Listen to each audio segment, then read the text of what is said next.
Molt bon dia. És un goig presentar aquesta ponència Ramon Llull, Francesc Eiximenis y Ferran Valentí, Tres pasos del humanismo cívico en la corona de Aragón, la virtud de servir al interés general y evitar la tiranía, en el seno del tercer Simposi Internacional d'Elits Prohibits. Humanismo cívico en pro del buen gobierno público y en contra de la tiranía. En la Edad Media y durante el humanismo, es decir, desde el último cuarto del siglo XIII hasta el siglo XVI, se desarrolla una línea de pensamiento compatible con el humanismo desde sus inicios, porque forma parte de los mismos y con una dimensión prácticamente desde su estadio seminal hacia la transferencia del conocimiento a la esfera cívica. Se trata, en definitiva, de un verdadero elogio de lo cívico y no sorprenderá que lo sea si tenemos en cuenta que en tantos de los pensadores que indicaremos a continuación, los hay con evidentes responsabilidades de gobierno o de asesoramiento a instancias de gobierno real, municipal, eclesiástico, y sus escritos tienen claras trazas de influjos del modelo o referencia fundamental que fuera la República de Platón. El elogio de lo cívico se acompaña de un evidente también elogio de la palabra oral y escrita. Se trata de figuras singulares que establecen una línea de pensamiento en definitiva coherente, como San Tomás de Aquino, el beato Ramon Llull, Dante Alighieri, Francesc Eiximenis, Joan Fernández de Heredia, San Vicente Ferrer, Bernat Metge, Coluccio Salutati, Ferran Valentí, Niccolò Machiavelli, Santo Tomás Moro y Juan Luis Vives. Las estrategias de pedagogía social de estos autores tienen como objetivo un público específico de aprendizaje objetivo, es decir, unos individuos, un colectivo, una sociedad con quien se relacionan en hacer bien los sermones propiamente o bien escrito, en hacer bien sermones propiamente dichos o bien escritos muy orientados a guiar hacia virtudes públicas y morales a fin de procurar el bien público y el interés general para la sostenibilidad de la sociedad y el buen gobierno, contra la tiranía en suma. A ese colectivo se supone que durante el momento en el que leen los libros hay un alto grado de preparación que les permite leer y comprender textos complejos. En otros casos, los autores se convierten en un orador, en un cura, en un orador, en un rétor que se dirige a un público objetivo múltiple, muy diverso y que demuestra grandes diferencias en cuanto a su nivel cultural y estatus social. Estos tratados, arts o manuales, incluso novelas de ficción, son verdaderos ejemplos de policroasis. En definitiva, sus obras son textos, discursos genuinos, estudios escritos, orales, útiles para la enseñanza, para la formación social, pedagógica y política en términos de la transmisión de preceptos. De hecho, se trata de textos prescriptivos, conocimientos y mensajes que deben ser entendidos y aplicados como prácticas de la didáctica social y política en pro de la sostenibilidad de la sociedad. La teoría política medieval y humanística en este momento deriva de la teoría política clásica de Platón y Aristóteles, suponiendo que el orden político proviene de civitas, communitas, regnum o res publica.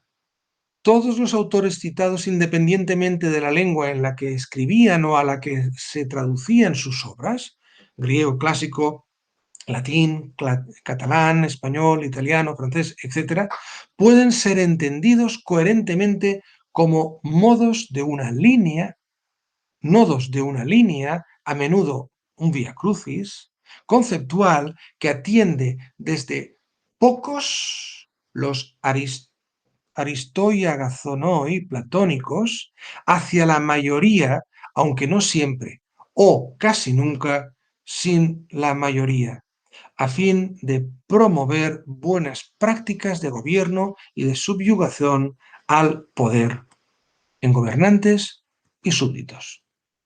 Veamos tres autores: Ramon Llull,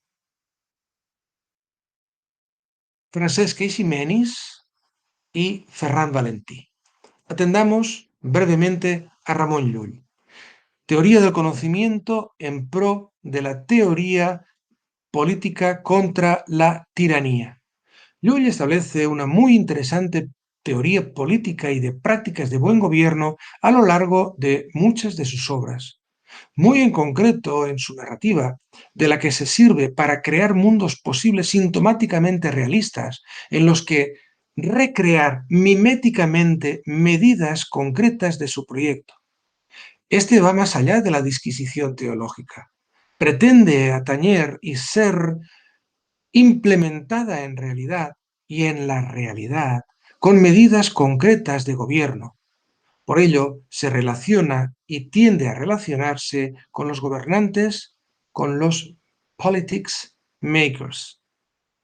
En el Blaquerna tenemos una puesta en práctica de su proyecto a través de las diversas y sucesivas dignidades que Blaquerna, solo por sus méritos y su buen hacer va alcanzando.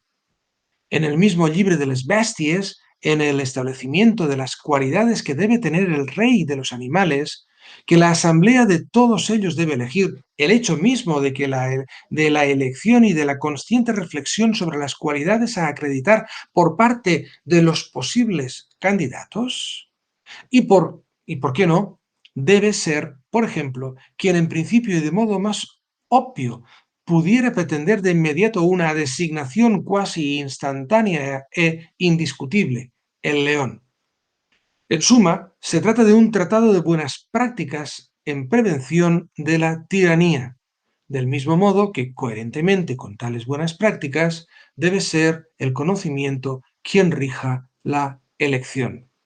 Para Llull, el conocimiento es lo elogiable, lo elogiado, lo primordial, el conocimiento humano de lo divino y con ello de todo lo que al ser humano deviene experiencia de lo divino.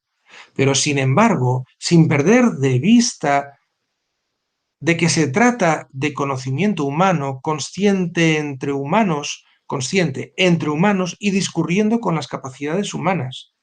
Es lo que subyace en el Félix o Llibre de Meravelles, verdadera enciclopedia para laicos, y en suma, en la doctrina pueril y en la retórica nova. Incluso en el Llibre del Orden de Caballería, pues significa la supeditación del brazo militar al conocimiento, a lo que debe ser sabido por quien quiera ser caballero y al bien. Y por ello resulta tachado Ramon Llull de fantasticus, de extravagante. Francesc Eiximenis. Eiximenis y Salutati, dos humanistas cívicos en pro del buen gobierno cívico contra la tiranía.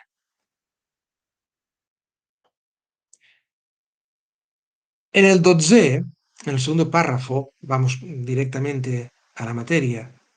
En el dotzè de lo cristià está el régimen de la cosa pública, el gobierno de lo público, en el que condensa su preocupación y magisterio por el bien común o interés general a partir de un conocimiento de la política civil, municipal y real y religiosa, secular, regular, diocesana y papal, y sus relaciones con la religión y los modelos y enseñanzas de los clásicos.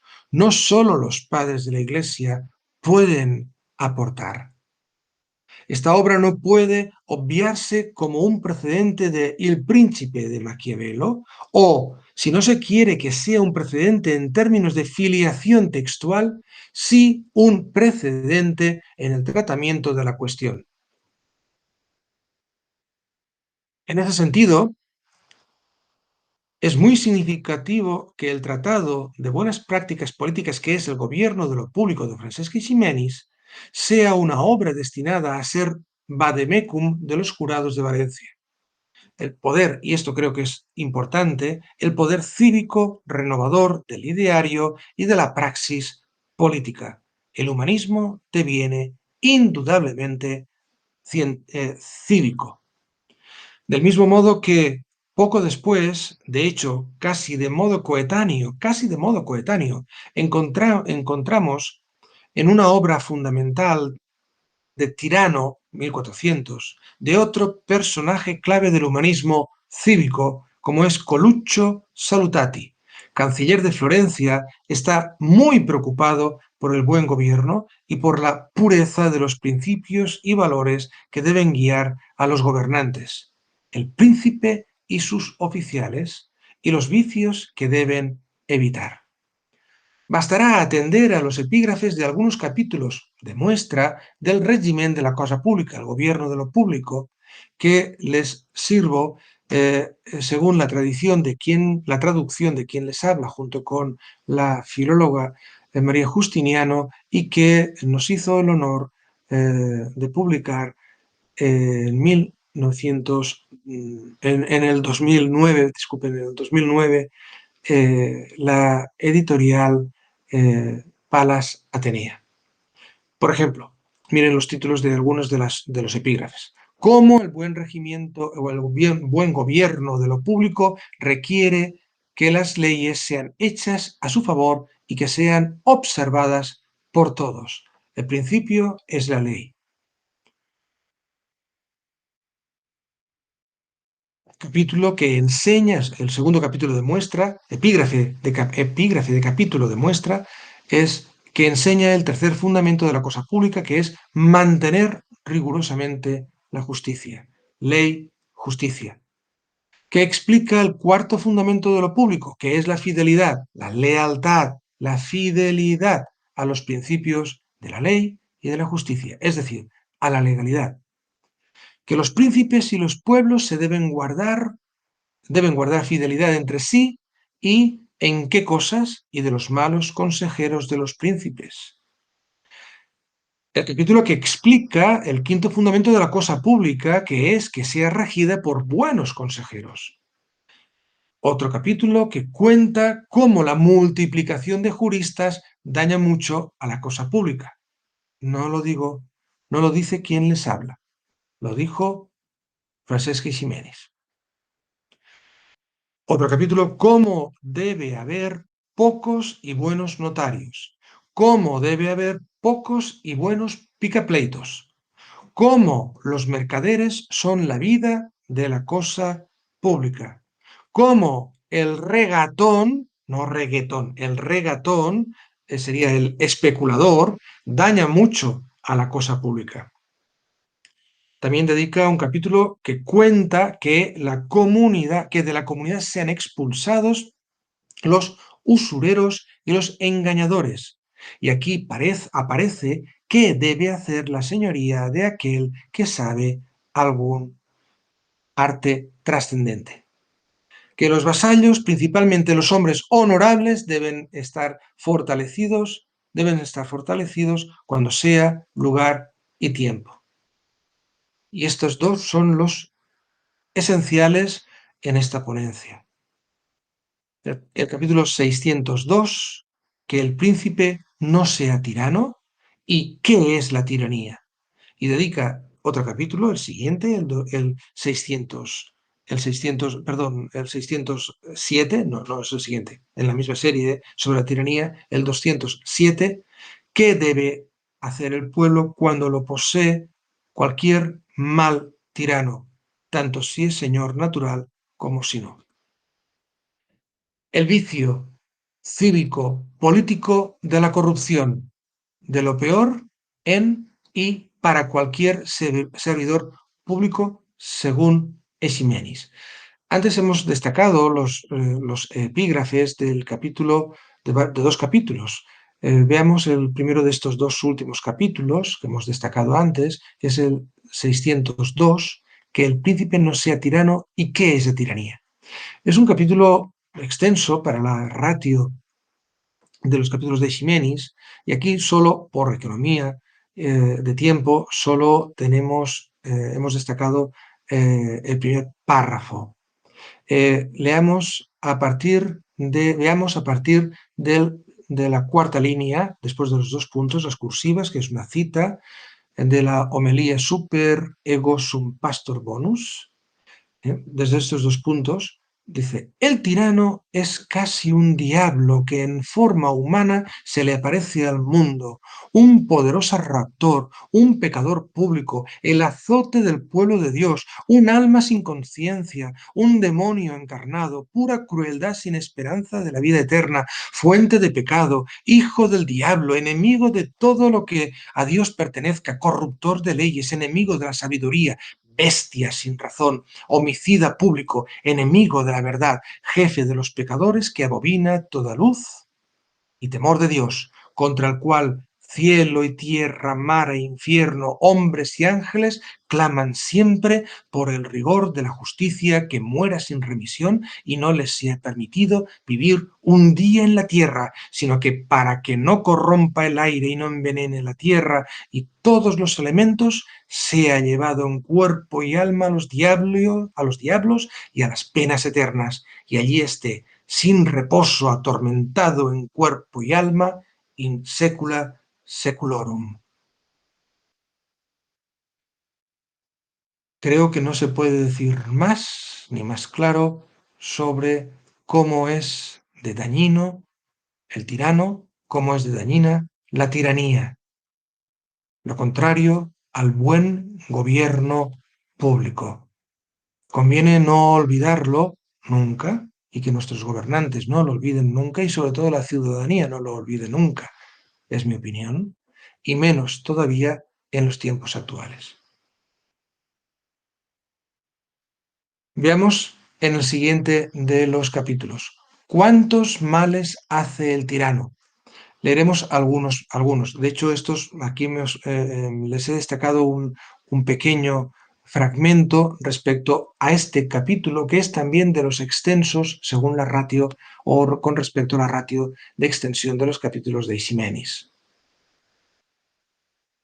Dice, ¿cuántos males hace el tirano? Muchísimos. Parece, por lo que se ha dicho, que el gobierno tiránico es lo peor que hay en el mundo. Por lo que fijaos aquí, como demuestra Aristóteles en su Política, que hay tres tipos de gobierno. El primero es cuando alguien gobierna rectamente por el bien de la comunidad. Ese gobierno se llama reino. El segundo, cuando gobiernan unos pocos rectamente y por el bien de la comunidad. Tal gobierno se llama aristocracia, como lo estableció Aristóteles. El tercero es cuando gobierna todo el pueblo por medio de algunos elegidos por ellos durante cierto tiempo, pretendiendo siempre el provecho de la comunidad. Tal gobierno se llama el gobierno del pueblo y así se hace hoy en Italia. Estos tres tipos de gobierno son buenos. Además de estos tres, hay otros tres tipos de gobierno que son malos. El primero es cuando gobierna alguien que solamente pretende su propio provecho, placer o bien. Este gobierno se llama tiranía. El segundo es si gobiernan pocos y ricos queriendo oprimir a los pobres. Se llama oligarquía. El tercero es cuando gobierna el pueblo, pero quiere afligir, empobrecer y subyugar a los ricos. Tal gobierno se llama democracia porque la estableció el filósofo Demócrito. Sin embargo, de cualquier manera que gobierne la tiranía, siempre es malvada y condenada a tiranía por los males arriba alegados que causa al gobernar, que demuestran que el tirano es un enemigo del interés general.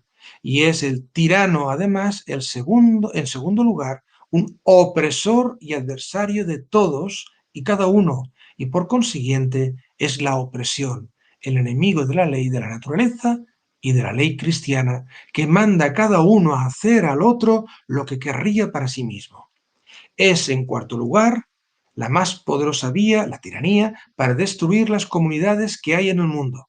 En quinto lugar, la tiranía quita a las gentes los mayores bienes que puedan tener en esta vida, después de la gracia de Dios, porque hemos enseñado arriba que el tirano, cuanto hay en ellos, quita a sus súbditos la paz, la sabiduría, la ciencia y las virtudes.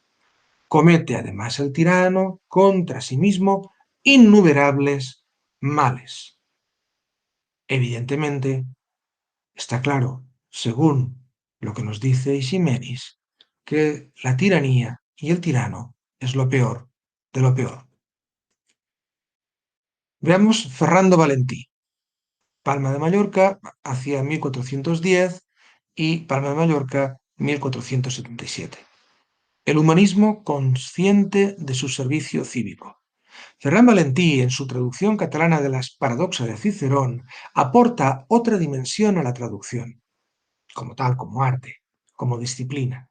Realiza una justificación histórica de la traducción y del uso literario de las lenguas vulgares per ensenyar e erudir lo vulgo e popular, lo qual comunament és ignorant de la llengua erudita e latina.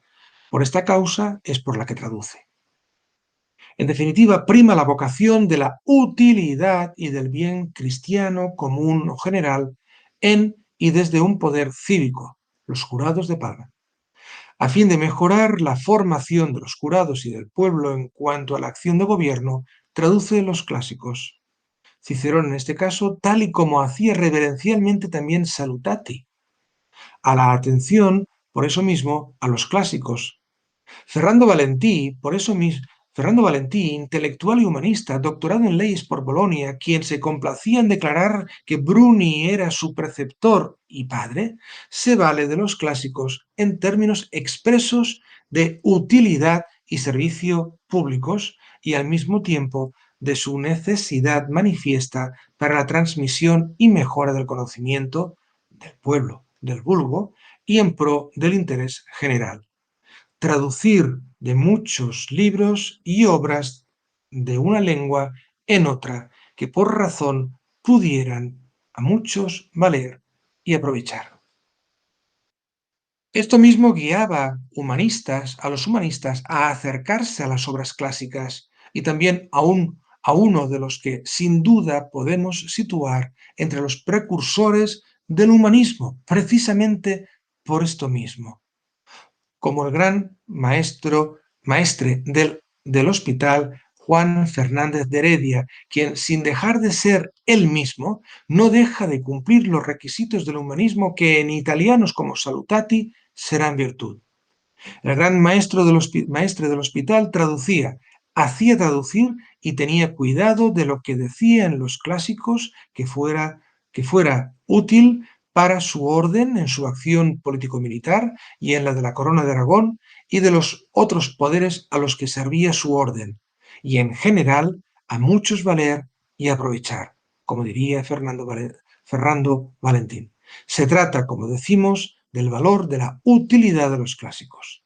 Aprovecharnos para gobernar y ser gobernados mejor, sin vicios, sin corrupción, con gobernantes y servidores públicos honrados, vocacionalmente y lealmente entregados al bien y al interés generales. Para concluir, podemos resumir el mensaje del humanismo cívico contra la corrupción en la política y en general en el gobierno de lo público, con esta cita de tantas otras posibles del gobierno de lo público en Eiximenis, en el capítulo 602, página 197 de la traducción de quien les habla, en Palas Atenea, en el capítulo que dedica a los males que comete el tirano. En séptimo lugar, séptimo de los males que comete el tirano, porque jamás los tiranos se ven satisfechos con aquellos bienes que desean.